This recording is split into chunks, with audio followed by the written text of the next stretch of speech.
This is Dream Power Radio, the place where your dreams turn into reality. Here is your host, Debbie Spector-Weissman. Hello, hello, hello, and welcome to Dream Power Radio. I'm your host, certified dream life coach, Debbie Spector-Weissman. This is the place where we talk about dreams, both daytime and nighttime dreams, and how you can use them to make the internal shift to a life you love and rediscover the truth of who you really are.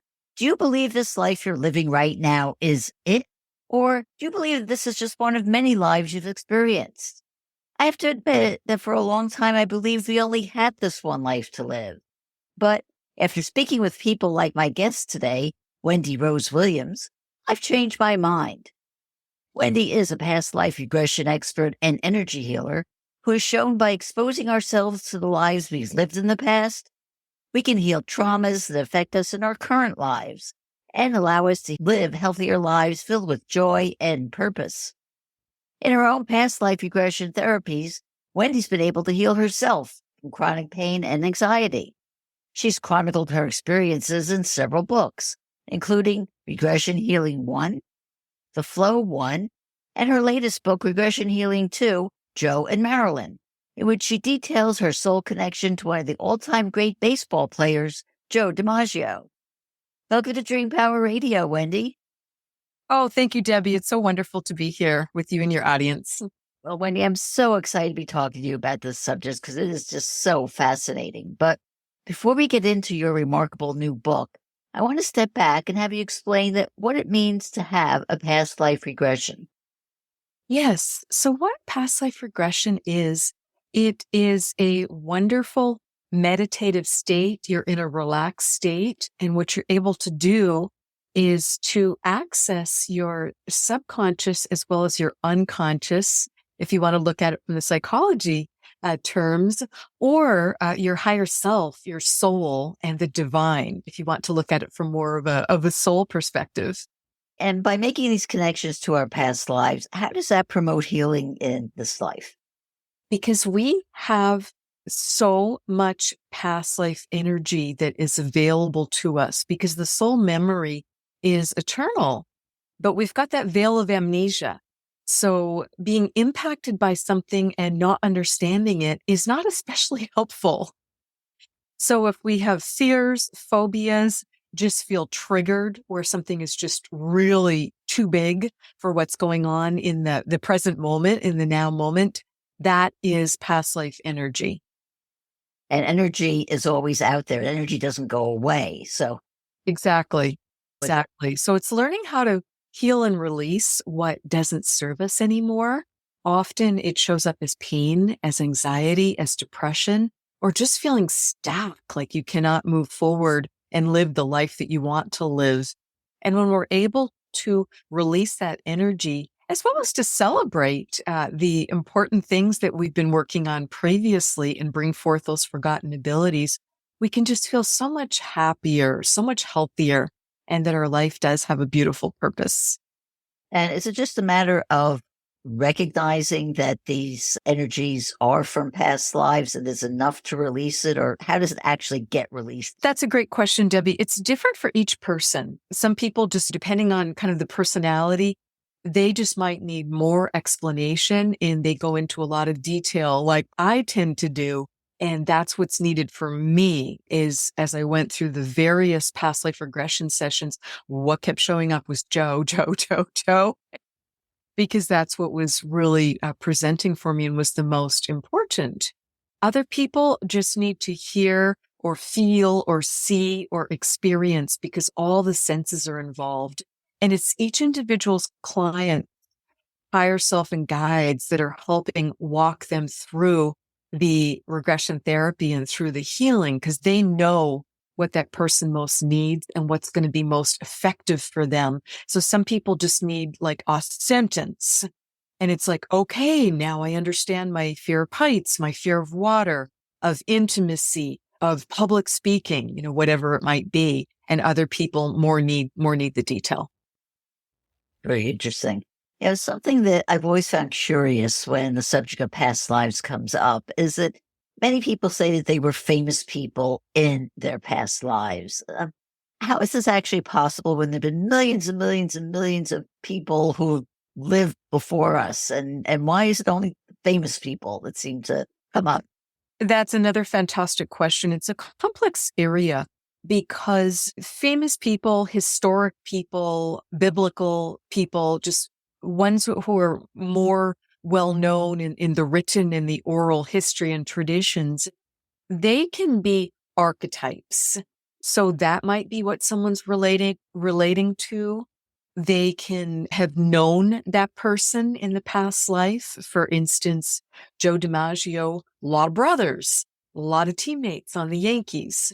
So, someone can be feeling that they might have been that person, but when we actually get into the past life healing, they'll realize and say, oh, I see now. I was that person's younger sister. Or, my goodness, I realize now I was her nanny or her father or, neighbor or, something else. But they sort it out beautifully. So it's kind of like the famous individual, the historic, the well-known individual. It's like they're like a time date stamp to get us to that lifetime because it can take more digging. So it's like this wonderful convenient shortcut of, oh, we're going back to the time of Camelot. And my goodness, I'm feeling a connection with Arthur, with Guinevere, with Lancelot, whoever it might be. And then again, we can just sort out what that person needs to know. Okay, well, now let's get into the subject of Joe DiMaggio and your connection to him. So you went into a regression therapy and you discovered that you had this connection. He appeared. But tell me, how is this possible? Because he was actually still alive when you were born. So how can he be a past life?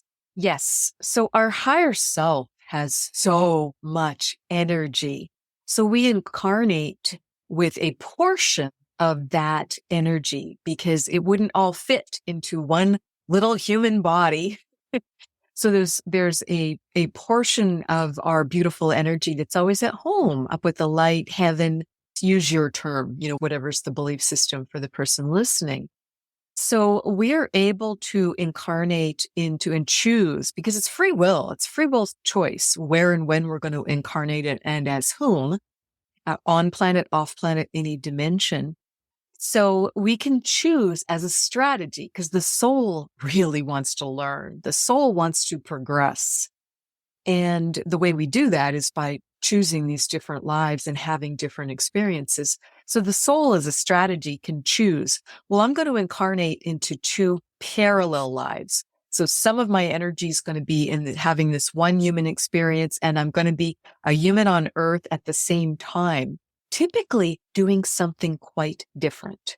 So Joe DiMaggio, American male, athlete, beloved baseball successes, but he was more than that. I mean, he just was really well known as a very popular public figure, became a philanthropist, and then the marriage to Marilyn Monroe. Contrast that with Wendy Williams, Canadian female, least athletic person on the face of the earth. And so there's a lot of contrast between our lives, but both were incarnated for about 40 years at the same time. So it's a great question. Yeah. So are you saying that you chose him? I'm saying my soul chose different experiences. My soul chose to incarnate as Joe DiMaggio. My soul chose to incarnate as Wendy Rose Williams. And it was hard for me to believe and accept that I had been someone that well known, that well respected, that beloved. And Debbie, I didn't want anything to do with it in the beginning. I was just like, nope, that's too big for me. Not going to deal with that. So I had a lot of experiences starting about 10 years ago. It started coming to a head. And I kept hearing Joe. I could feel him. I could sense him. I knew who it was. And my spiritual teacher finally appropriately called me out, and she sent me a text. It was October of 2016. And all she said in that text was, Joe wants to speak with you. Are you ready? And my initial response was, nope, not ready. But yet I knew it was time. So I just put my phone down. That text came when I was in the kitchen, and I put the phone down, went in the bedroom and meditated for half an hour. And I just had a profound conversation with Joe. And he told me who I had been in that timeline. And again, I'm like, Joe, that's really big. That's a big deal. And he's like, I know, but you just need to get comfortable with it. And so I texted my teacher back and I said, I've got it straight now of who I was in that timeline. And her response was, I'll support you any way you want to go with it, whether you just keep it to yourself or whether you choose at any point, whether it be beneficial to others to share it with them, and whether it's part of your path and your journey. I'm a Life Path 33. And that, in a nutshell, is about letting go of what other people think. So, my goodness, what a way to do it is to come out publicly and say, I just have the privilege of having these profound memories and experiences from his lifetime. They were not all easy. And what I did was I went for hope. I went to a new friend at the time who was a Dolores Cannon quantum healing hypnotherapy therapist. I knew she was very level-headed, just wonderfully connected, sensible, and she wasn't a sports fan. So those kind of like checked all the boxes of who I thought would be the perfect person to work with. So I had the initial session with her, didn't say a thing about Joe DiMaggio or baseball because I didn't want to influence her either. And also, it's important to release your expectations when you go into a session. What I ask clients to do is to do their best to release expectations, to just trust the divine, trust their higher self and guides, trust their own heart and their own discernment, and to just let what needs to come through come through. And that's exactly what happened. I went straight into Joe's life starting as a child in Northern California. And I was playing stickball with the neighborhood kids, talking about being on the sandlot. That was interesting because he used words I didn't know. And I had to literally look up sandlot. I'm from Quebec. I didn't know that a sandlot was like a corner lot. It's kind of sandy, might have some grass on it. And it made perfect sense for Northern California. But it's just a place where kids would go to play because there was room.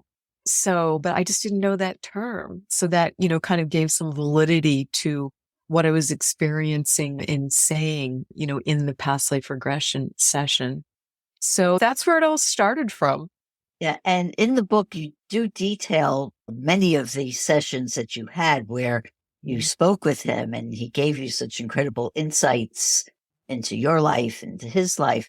But you talked about words that were unusual to you. And something that I found a little curious was that a lot of the language that he used when communicating with you didn't sound like words that he would use in his conscious lifetime. Like he talked about saying that you're here to restore the divine feminine with the divine masculine, which didn't seem like something that Joe DiMaggio would say. So I agree. I didn't know that was him and him departing this wisdom. Because I know his energy. Every person has a unique energy signature.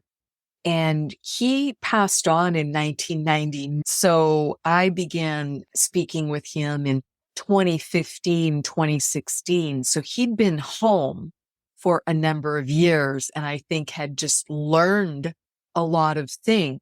And I think it helped kind of bridge the language between us. He did also use baseball terms. As I said, so unathletic, never played softball, never played baseball. And he used terms and he would say things like I'll help you with your bat speed and you're going to choke up on the bat. So it was whatever I expressed. I just let him speak through me during the sessions. And then I transcribed it from the recording. And then I would look it up, or I would ask friends who didn't know how to play baseball. I said, does this make any sense? They're like, yeah, that's absolutely right. So again, some of the little things that he did talk about from a baseball, because he would use that as metaphors and analogies for me. And he would just joke with me and say, Wendy, come on, you need to step to the plate, or we're going to sit this one out. We're just going to be in the dugout. So he just had a lot of those references, and there just was this wonderful sense of humor with it. Thanks so much. Well, this is so fascinating. And we're going to get into your relationship with Joe and with Marilyn as well. But we have to take a short break now. We're speaking all about past life regressions with Wendy Rose Williams, and we'll be right back. I hope you're enjoying the powerful insights I bring you every week on Dream Power Radio. Now, there's a way to get more. Sign up to be a subscriber. You'll get sneak previews of upcoming shows, exclusive access to material not heard on the podcast, and special giveaways designed to uplift your dreaming life. Become a Dream Power Radio subscriber today. Sign up now by clicking on the Support the Show link in the show notes. Welcome back to Dream Power Radio with your host, Debbie Spector-Weissman. Yes, welcome back to Dream Power Radio. I'm your host, Debbie Spector-Weissman, and we're talking about past life regression with Wendy Rose Williams. Well, Wendy, one of the most remarkable synchronicities that happened was that you ended up having a client who actually had a past life with Marilyn Monroe, who, for those who may not know, she was married to Joe DiMaggio and actually the love of his life. Talk about that connection and how you believed it helped heal not only your client, but also Joe and Marilyn. Absolutely. I had a young woman from Europe referred to me for a past life regression. And I spoke with her on the phone ahead of time because I had learned through the referral that English was not her native language. So I wanted to make sure that we could communicate well enough together. Also, she was quite young. She was in her late teens at the time. So I wanted to make sure that she understood what we would be doing in the energy healing session and what we wouldn't be doing. It wasn't going to be a psychic reading. And she shared with me in that brief first kind of qualifying phone call on both our parts, did we want to work together, that she had memories, she had anxiety, she had some depression and real sadness that just was not fun or comfortable or pleasant for, a wonderful young gal in her teens and just trying to enjoy her life. And she had nightmares and dreams, as well as waking conscious memories that all seemed to do with Marilyn Monroe. So we went through the conversation of you need to release your expectations. We're just going to see what comes up. And I said nothing. I zipped my lip about anything to do with Joe DiMaggio because that would not have been appropriate to share with her. So we did have the session. We actually had 2 sessions, and profound memories came through for her that started lifting some of that anxiety, that depression. Marilyn Monroe had a very challenging life. For those of you who are not familiar with it, her mother was mentally ill and not able to take care of her. She did not know, Marilyn did not know who her father was. And it just was a very, very challenging life. And so for her to be receiving healing for that, but then again, without me asking any question about Joe, she brought up Joe. I mean, she talked about her first marriage. She talked about meeting Joe and their relationship. They knew each other for about 10 or 12 years, and they had multiple relationships together. So they dated, they did marry. It was a brief marriage. And then they reconciled. She had another marriage and divorce after being married to Joe. And they then were planning to remarry again for a second time. And that's where the big shocker came in, because her sudden, unexpected death was a few days before Joe and Marilyn were to remarry. He actually ended up burying her on what was to be their wedding day. And I cannot tell you how much energy came through around that, because that was so sad. It was so shocking. And she also talked about what had ended their first marriage and why she chose to end it and to divorce him. And she forgave me. She forgave Joe. I'm speaking in the plural as us as a soul, because she recognized me and said things, and she would get flirty sometimes during the session. And she says, "Oh, you know who I'm talking about." And I'm like, "Oh, no, I can't assume." And I would have her spell it out and say, "I'm talking about you, Joe. I'm talking about when we were dating. I'm talking about when we were married." And what she shared was a very regrettable one-time incident where he lost his temper and hit her and struck her across the shoulder. And it was horrible. And for me to have to hear that, I had hit my wife and someone that I cared about so deeply. It was just a really big deal. And then she did go on to say that she forgave me. And she explained the pain that had caused her, because not only physical pain, but the emotional, I mean, it destroyed the trust. It destroyed the relationship for a time period.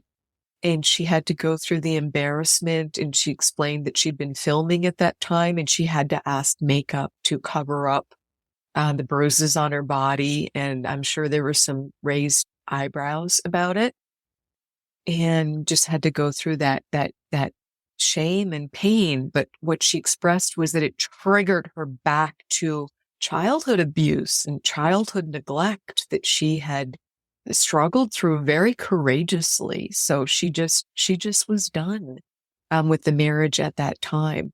But to have her say to me, "I forgive you. I don't hate anyone. I just want to be, peaceful. I want to be free. I've moved on from that." It was huge, Debbie.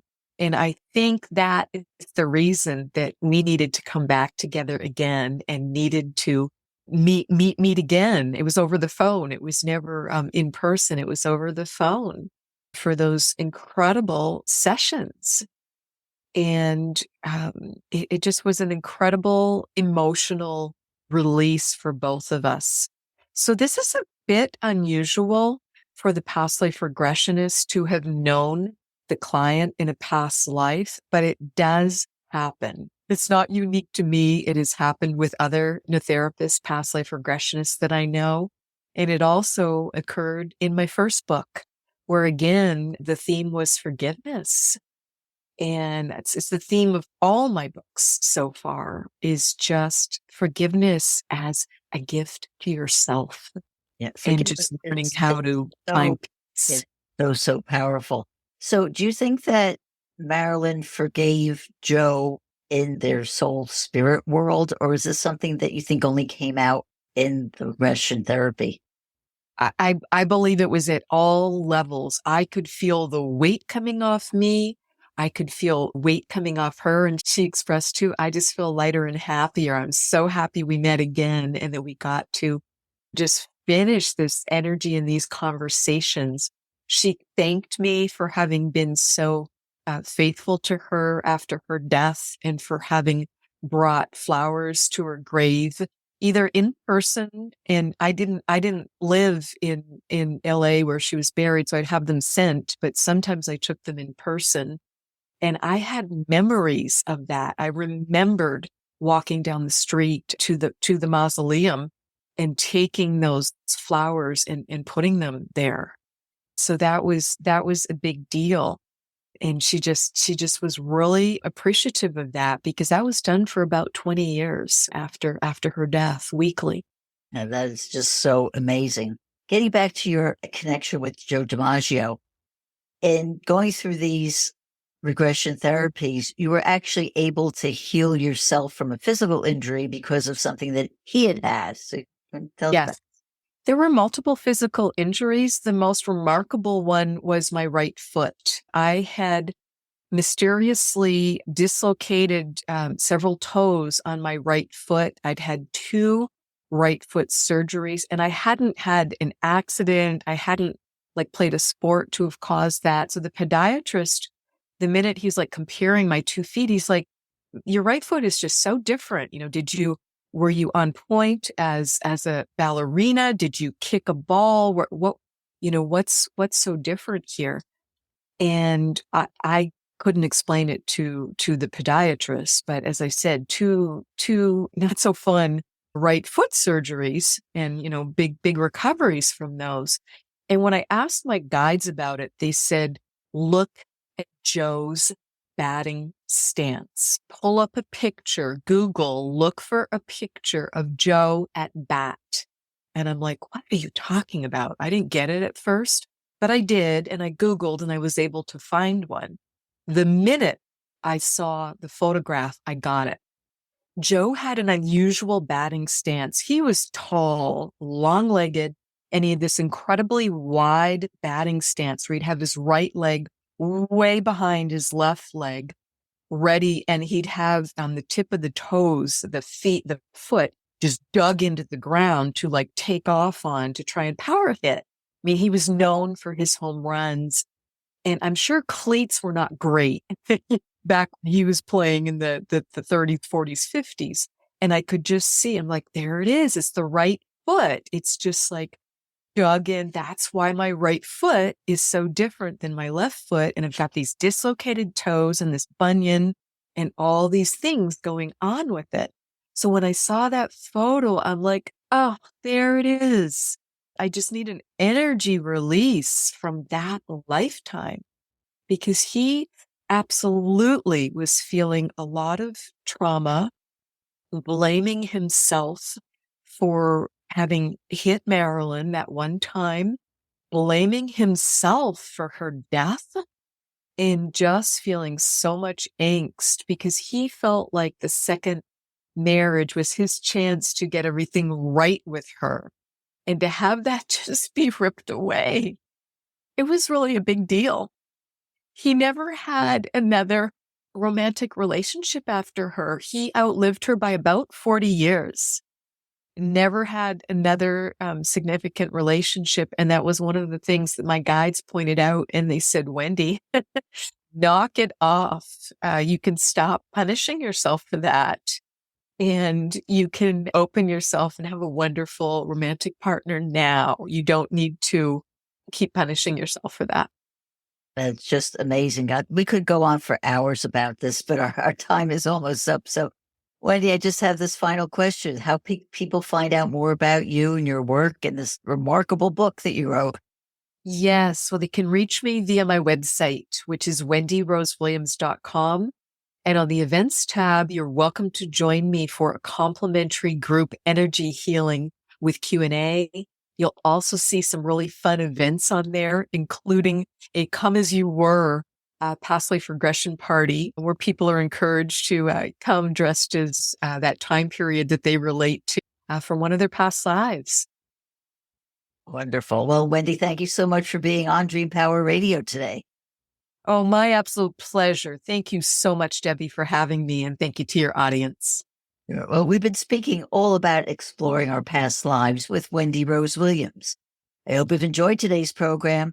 If so, please hit that subscribe button so you don't miss out on any future episodes. Until next time, this is Debbie Spector-Weissman saying, sweet dreams, everybody. You've been listening to Dream Power Radio with your host, Debbie Spector-Weissman. For more information on Debbie or to sign up for her newsletter, go to dreampowerradio.com. This has been Dream Power Radio.